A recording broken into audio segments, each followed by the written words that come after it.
Γεια σας φίλοι μου, καλώς ήρθατε στο Cooking with Faye. Σήμερα θα σας μαγειρέψω τη σπεσιαλιτέ μου. Δεν θα μπορούσε να ήταν τίποτα άλλο από πιπεροπιτάκια. Έχω εδώ πιπεριές φλωρίνης, τις οποίες έχει φτιάξει η μητέρα μου σε βάζο για αποθήκευση. Εσείς μπορείτε να πάρετε κόκκινες πιπεριές φλωρίνης, να τις ψήσετε και να τις ξεφλουδίσετε και στη συνέχεια να τις μαγειρέψετε έτσι όπως θα σας δείξω. Έχω 2 κρεμμυδάκια ψιλοκομμένα, πιπέρι καπνιστό κόκκινο, 2 ντομάτες, θα τις τρίψω στο τρίφτη, αλάτι, μαύρο πιπέρι, ελαιόλαδο, μισό φλιτζάνι του τσαγιού, ποτήρι του κρασιού, συγγνώμη, και έχω και μισό κιλό φύλλο κρούστας. Σήμερα δεν ανοίγω φύλλο. Πήρα έτοιμο. Λοιπόν, ξεκινάω σοτάροντας το κρεμμυδάκι έως ότου ετοιμαστεί το κρεμμυδάκι. Εγώ θα τρίψω τις ντομάτες. Βάλω τώρα το κρεμμυδάκι εδώ. Οπότε τα λέμε στη συνέχεια.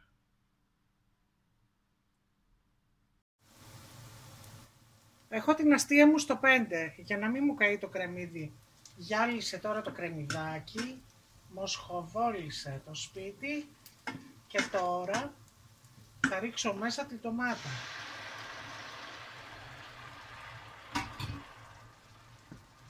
Που πρέπει να μαγειρευτεί. Τώρα θα ανοίξω λίγο την αστεία στο 7.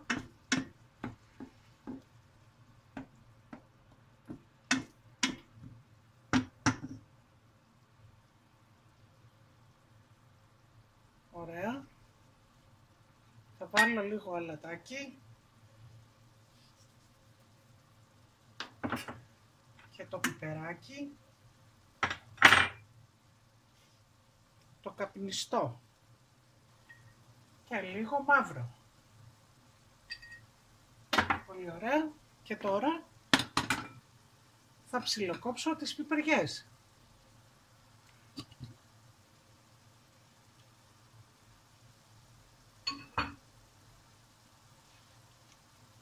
Τις κόβω με το ψαλιδάκι μου.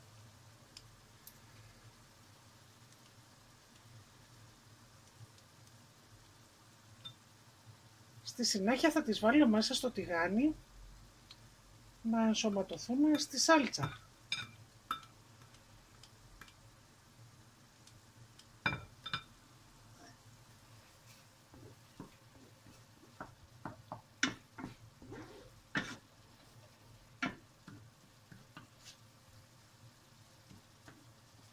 Όταν δεν νηστεύουμε, ψιλοκόβω ένα πακετάκι φέτες μπέικον.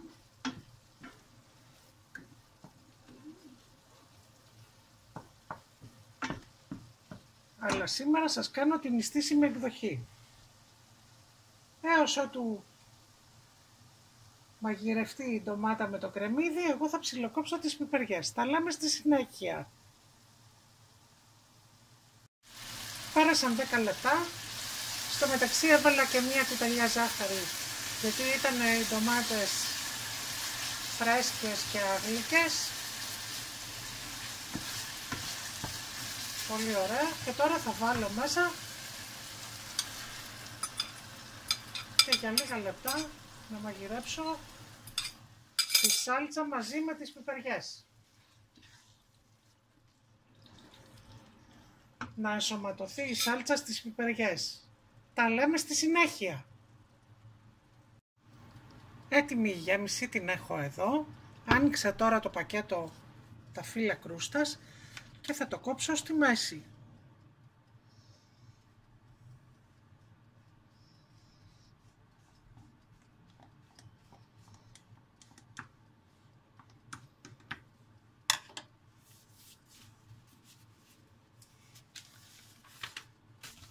Και ξεκινάω τώρα.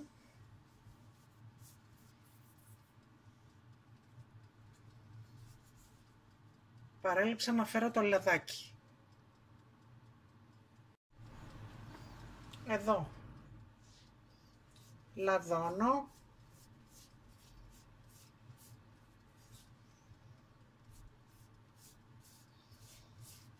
Όλο το φύλλο και το γυρίζω. Τη γέμιση δηλαδή θα τη βάζω σε διπλό φύλλο. Έτσι. Με ενδιάμεσα ελαιόλαδο. Θα βάλω τώρα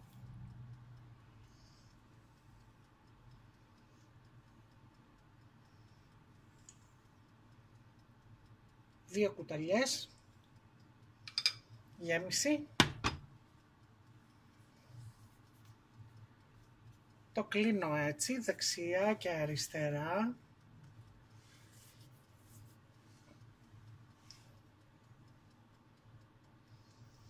Λαδώνουμε και σε αυτό το σημείο.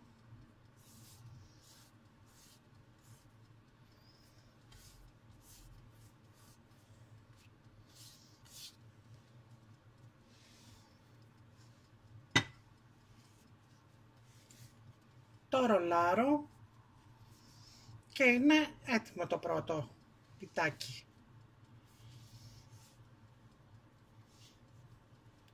Χορταστικό γίνεται με 2 κουταλιές. Μπορούμε να βάλουμε και 1,5 κουταλιά. Έτοιμο. Έχω τώρα εδώ το αντικολλητικό χαρτί στο ταψί. Θα τα αραδιάσω στο ταψί μου και στη συνέχεια θα τα ψήσω. Με τον ίδιο τρόπο θα κάνω και τα υπόλοιπα. Τελείωσα με το γέμισμα. Τώρα θα τα λαδώσω και από επάνω.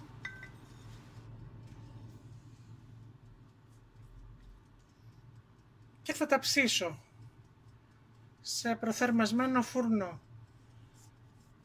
στους 180 βαθμούς για μισή ώρα περίπου, έως ότου ροδίσουν.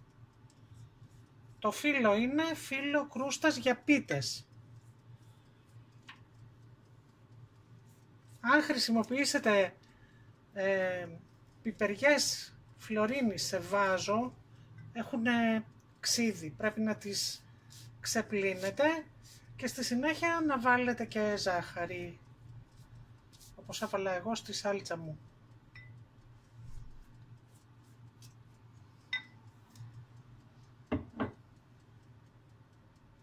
Τα λέμε όταν είναι έτοιμα. Ψήθηκαν τα πιπεροπιτάκια μου και θέλω να σας πω ότι είναι δική μου συνταγή. Εγώ την έχω δημιουργήσει.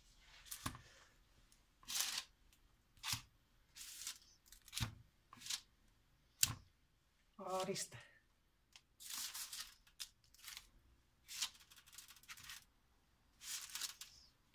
Έτοιμα. Είναι πεντανόστιμα. Σας συστήνω να τα φτιάξετε. Ευχαριστώ που με παρακολουθήσατε και μην ξεχάσετε να κάνετε like και εγγραφή στο κανάλι μου και like στη σελίδα μου στο Facebook και στο Instagram Cooking with Faye. Γεια σας!